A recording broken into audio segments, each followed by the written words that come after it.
Bien, este noveno vídeo aborda las aplicaciones prácticas a la respuesta al ejercicio de adaptación al entrenamiento de las hormonas, como reza ahí su título.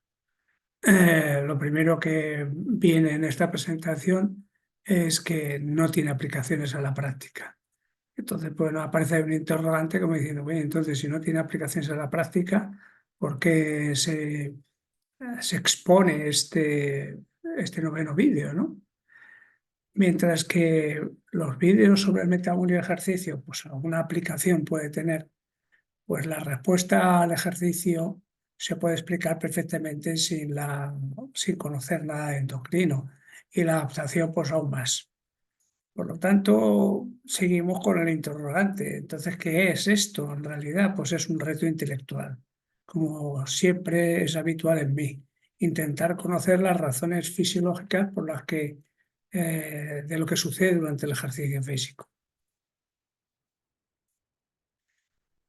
Bien, la relevancia del control, claro, yo no me resisto a ello y entonces pues se me ha ocurrido que de alguna manera yo puedo poner de manifiesto la práctica y, o sea, para qué sirven las hormonas y entender las hormonas en la respuesta y la adaptación es a través de cuando se produce una hipofunción de alguna de las glándulas. Entonces, se producen unos desajustes metabólicos durante el ejercicio y, claro, eso da pie a resaltar la importancia de una determinada glándula. Entonces, por ejemplo, empezamos con la diabetes de forma muy simple y muy sencilla. Y siempre, de alguna manera, pues analizando los dos factores que intervienen en la regulación endocrina, la alteración de el control de la homeostasis y el control del aporte y utilización. Pues bien, en la diabetes, ¿qué es lo que ocurre? Pues que hay un fallo en la regulación de la glucemia y por lo tanto hay posibilidades de tener las dos situaciones, hipoglucemia e hiperglucemia. En cuanto a la alteración del aporte y utilización de sustratos energéticos, claro, en la diabetes pues hay una mala o nula utilización de carbohidratos. Por lo tanto, el organismo, digamos, deriva a otra alternativa, o bien a los ácidos grasos, o bien a la degradación de proteínas. Entonces, si degrada ácidos grasos, pues claro, aumenta de alguna manera en el hígado los ácidos grasos, se produce una descompensación del metabolismo entre los carbohidratos y los ácidos grasos, y el resultado es un aumento de los cuerpos cetónicos que cuando se liberan en la sangre puede producir un desequilibrio del pH. O sea que quiere decir que en este sentido la utilización de ácidos grasos sería negativa en la diabetes. La degradación de las proteínas, claro, pues se liberan, hay una mayor liberación de aminoácidos, o sea, la activación de la gluconeogénesis para la recuperación de la musculatura, y entonces, pues, ese exceso de la dependencia de la degradación de las proteínas, pues conduce a una pérdida de masa muscular. O sea que, en definitiva, el páncreas es fundamental para la regulación del metabolismo. Sin él tendríamos un problema de desequilibrio del pH y un problema de la pérdida de masa muscular.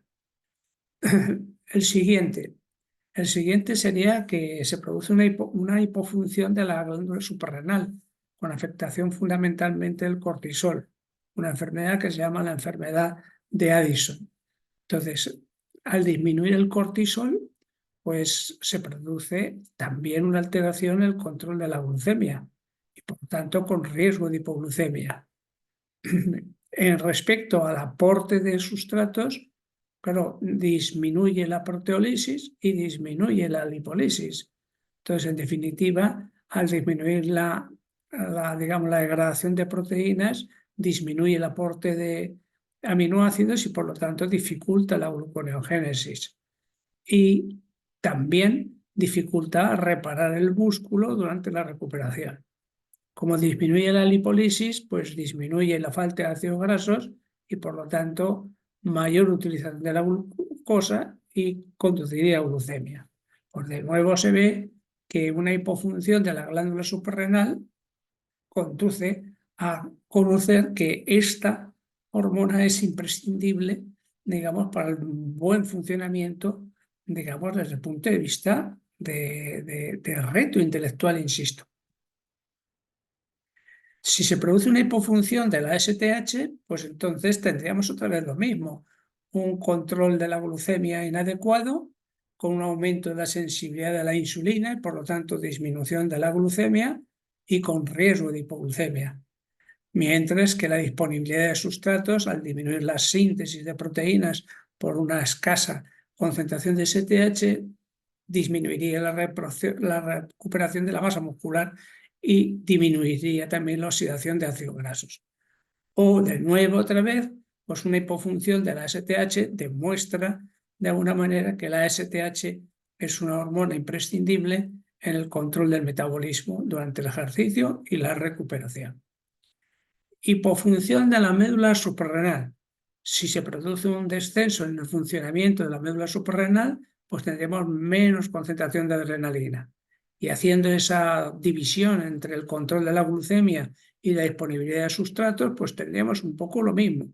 Un efecto directo que disminuye la concentración de glucosa en sangre. Un efecto indirecto que se disminuye la estimulación de las células alfa, disminuye el glucagón. Como consecuencia, pues el control de la glucemia se altera completamente cuando una persona tiene hipofunción de la médula suprarrenal. En cuanto a la disponibilidad de sustratos, claro, como la adrenalina es muy activa en la glucogenólisis, al haber poca adrenalina, habrá poca glucogenólisis. A nivel hepático, conduciría a que habría poca liberación de glucosa a sangre y como consecuencia acentuaría la hipoglucemia, la probabilidad de hipoglucemia. Y a nivel muscular, disminuye la obtención de energía y, por tanto, fatiga segura. En respecto a la disminución de la lipólisis, pues la eliminación de la liberación y oxidación de los ácidos grasos. Es decir, que de nuevo, otra hormona que conduce de alguna manera que su descenso en la función, que secrete menos o por las razones que sea, pues es una hormona, por tanto una glándula fundamental. Bien, en resumen, que es evidente que la hipofunción de cualquier glándula endocrina que interviene en la regulación del metabolismo desencadena, primero, una incapacidad para regular la homeostasis de la glucosa durante el ejercicio y, en segundo lugar, una dificultad en el aporte de la utilización de sustratos energéticos. Pero a la hipofunción de una determinada glándula se le añade una falta de interacción con otras hormonas. Aquí tenemos una figura en la cual, que ya está representada en otros casos, en la cual se expone la valoración de la concentración en porcentaje respecto al porcentaje de reposo, si es la completa, es decir, con todas las hormonas o con algunas hormonas. Entonces es evidente que la interacción de todas estas hormonas conduce a una, digamos, variación proporcional que, de alguna manera, si, digamos, si se produce una falta, digamos, de coordinación con todas las hormonas o todas las glándulas que hemos dicho, pues ¿qué es lo que ocurriría? Que a medida que aumenta la intensidad, disminuye la actividad metabólica en un ejercicio de intensidad creciente. Y en un ejercicio de duración prolongada, pues tendríamos la inversa. Es decir, que a medida que aumenta la duración, cada vez la actividad metabólica es menor. Pues entonces se infiere que debe de haber una integración de todas las glándulas durante el ejercicio. Por supuesto, si hay un sistema fundamental durante el ejercicio físico es el sistema simpático adrenal, como ya en reiteradas veces hemos dicho. Entonces aquí hay un esquema en el cual sistema nervioso, control hormonal sincronizado con el control motor, que actuaría sobre el cortisol, sobre el páncreas, sobre la médula suprarrenal y el sistema nervioso y sobre las glándulas que segregan hormonas, digamos, anabólicas, como son la STH y la insulina. Y todo esto conduce a una obtención y digamos, a un control y utilización de los glucosa en plasma y al control de la utilización de la energía. Esto está al revés. ¿Vale? Esto debería poner al revés, pero bueno. Bien, por lo tanto, vuelvo a insistir lo que dije en el primer, digamos, presentación de este vídeo. No hay aplicaciones, es decir, no hay recetas a la práctica del entrenamiento, sea ya para la salud o el rendimiento. Los efectos del ejercicio desde la práctica se pueden entender perfectamente sin necesidad de comprender el papel del sistema endocrino en la regulación del metabolismo, pero perfectamente. Más aún el problema de adaptación. Por lo tanto, para entender la práctica del ejercicio es, en este caso, pues conocer el papel fundamental del sistema endocrino en la regulación del metabolismo, pero no como una cuestión práctica, sino como una cuestión, repito, intelectual. De tal manera que el que no intente aprender, en este caso, la función de las hormonas en la regulación del metabolismo, pues simplemente desarrollará una rutina, pero sin fundamento, aunque, digamos, tenga éxito en el desarrollo de su profesión.